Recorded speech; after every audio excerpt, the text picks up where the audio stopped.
Assalamualaikum warahmatullahi wabarakatuh. Alhamdulillah. Alhamdulillah wassalatu wassalamu ala rasulillah wa ala alihi wa sahbihi wa man walah. Wala haula wala quwwata illa billah, amma ba'du. Terima kasih pada kesempatan yang berbahagia ini. Saya ingin menyampaikan satu tema penting berkaitan dengan kehidupan umat manusia, dengan problematikanya, yaitu materi tentang hoax, problematika dunia informasi kontemporer, perspektif Islam. Sebagai pengantar diskusi kita bahwa hoax atau yang kita kenal sebagai berita bohong telah ada sejak manusia ada. Usianya sama tuanya dengan peradaban umat manusia. Ini bisa kita lacak di dalam kisah penciptaan Adam, yang mana di dalam penciptaan Adam dan Hawa ditempatkan dalam surga. Kemudian ada makhluk lain yang bernama iblis, malaikat dan seterusnya. Nah, iblis inilah yang punya tugas untuk kemudian tidak tunduk kepada perintah Tuhan dan menyebarkan berita hoax kepada Adam sehingga Adam terusir dari surga. Bisa kita baca di dalam Al-Baqarah ya, surat kedua ayat 30 sampai 37. Nah, kita memasuki era yang keempat ya. Era di mana globalisasi, era kapitalisme global, dunia itu ada dalam genggaman teknologi. Dampak turunan dari era kapitalisme global adalah dahsyat dan pesatnya perkembangan industri media informasi. Nah, pesatnya perkembangan informasi digital ya, yang kita alami sekarang ini hanya memainkan peran dalam perbedaan media. Dampaknya sama ya, yang berita hoax, informasi hoax itu dampaknya sama. Dan ini adalah problematika masalah yang rumit dan kompleks yang dihadapi umat manusia. Salah satu dampak negatif yang menonjol dalam media sosial adalah fenomena dari berita hoax. Oleh karena itu, dalam bermedia sosial tetap diperlukan pagar bermedia dengan sehat, bermedia untuk menjaga akal dan seterusnya, agar masyarakat senantiasa dalam keadaan sebagaimana yang dikehendaki oleh Tuhan. Ada 3 ujian tahapan di dalam menerima informasi, sebagaimana kalau kita belajar pada filsuf Yunani kuno. Tahapan itu yang pertama adalah ujian kebenaran informasi. Apakah informasi yang disampaikan itu benar? Itu diuji. Tahapan yang kedua adalah ujian tentang baiknya informasi. Benar, baik, diuji. Baru pada tahapan yang ketiga tentang informasi itu ujiannya adalah ujian kebermanfaatan. Apakah informasi itu bermanfaat? Jadi 3 hal, yang satu adalah ujian kebenaran informasi, ujian kebaikan informasi, dan kebermanfaatan informasi. Jikalau itu ada 3-tiganya, maka silakan untuk kita sampaikan informasi.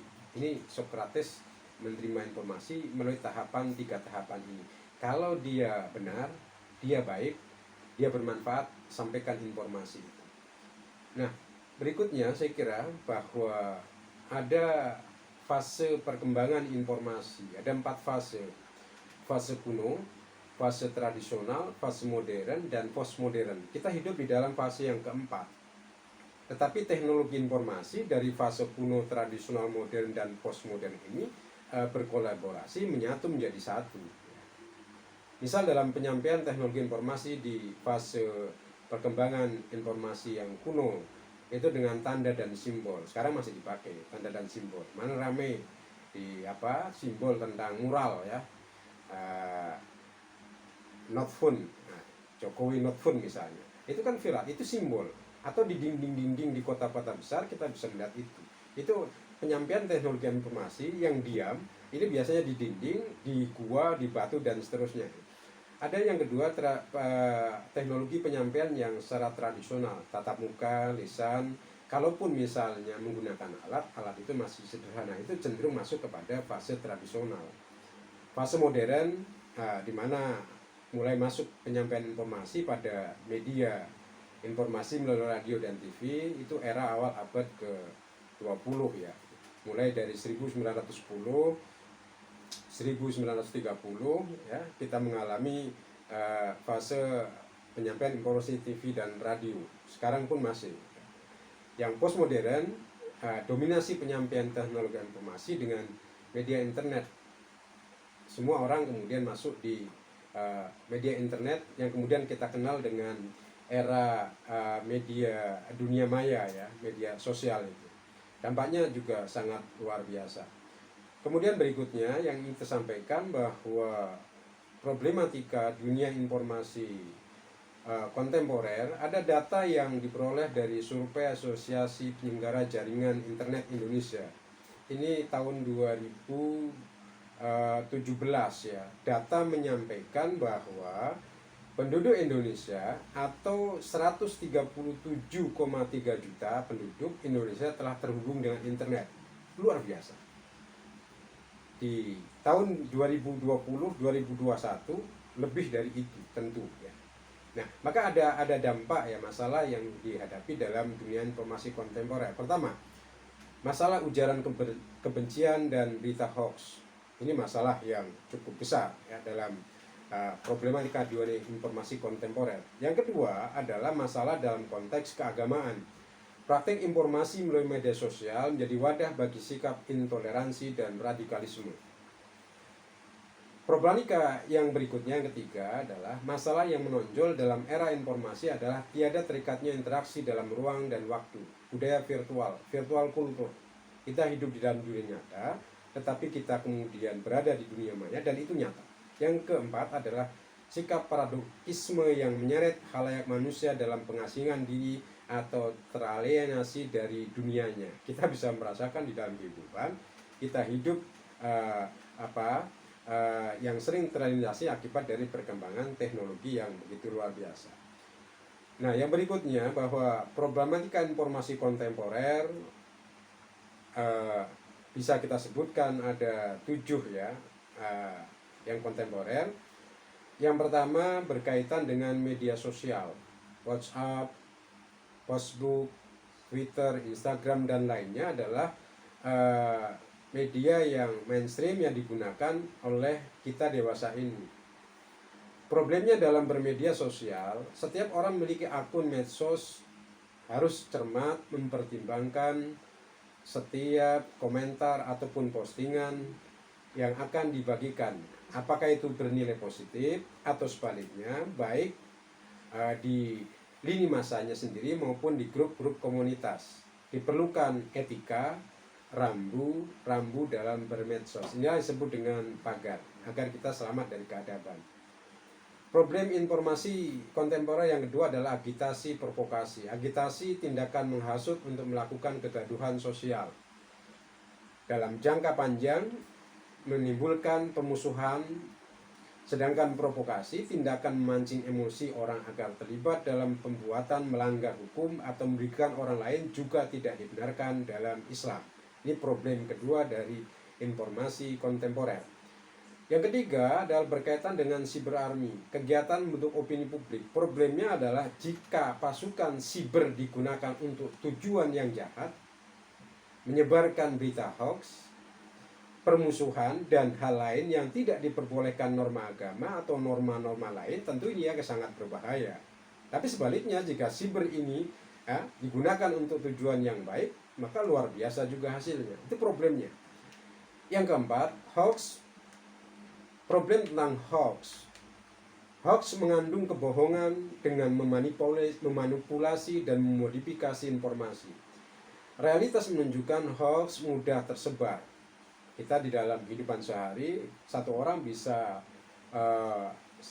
saya bahkan sampai 30-an grup WhatsApp. Nah, informasi itu begitu luar biasa. Problemnya adalah masyarakat masih lemah berhadapan dengan kekuatan produksi pembuat hoax. Ini problem.